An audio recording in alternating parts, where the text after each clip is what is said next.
कोल्हापुरात निवडणुकीच्या निमित्तानं नव्हे तर पाण्याच्या मुद्द्यावरून पुन्हा एकदा सतेज पाटील विरुद्ध महाडिक यांच्यात संघर्ष सुरू झालाय। कोल्हापूर दक्षिण विधानसभा मतदारसंघामध्ये गांधीनगर प्राधिकरण निर्माण करण्यात आलंय।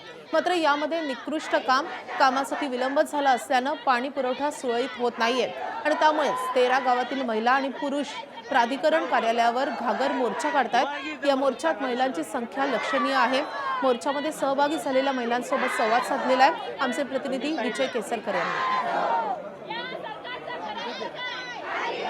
कोल्हापूर जिल्हा हा पाणीदार जिल्हा म्हणून संपूर्ण राज्यामध्ये ओळखला जातो। मात्र याच पाणीदार जिल्ह्यातल्या कोल्हापूर शहराला लागून असलेल्या 13 गावांमध्ये पाणी टंचाई आणि ही सगळी गावं आहेत, जी सगळे नागरिक आहेत, महिला आहेत, त्या प्राधिकरणाकडे आलेल्या आहेत की आम्हाला पाणी द्या म्हणून।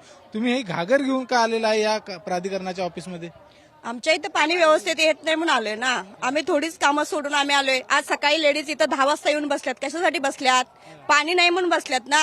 आमच्याकडे व्यवस्थित कोण लक्ष देत नाही। आम्ही मोर्चा घेऊन खाली पाण्याच्या टाकीजवळ गेलं की लक्ष देत नाहीत।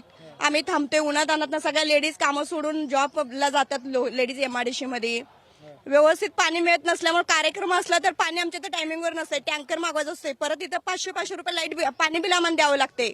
पाणी माने स्वच्छ बिलकुल नाही, फिल्टर करून पण आणि वास येते पाण्याचा।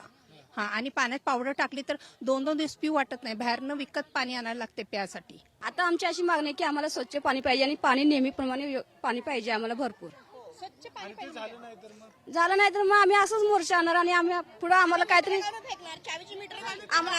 चावीची मीटर काढून फेकणार।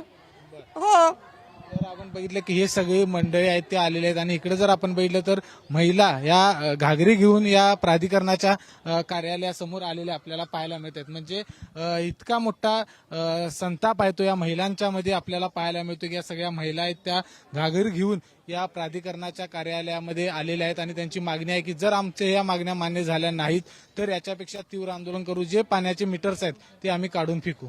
विजय केसरकर, एबीपी माझा, कोल्हापूर।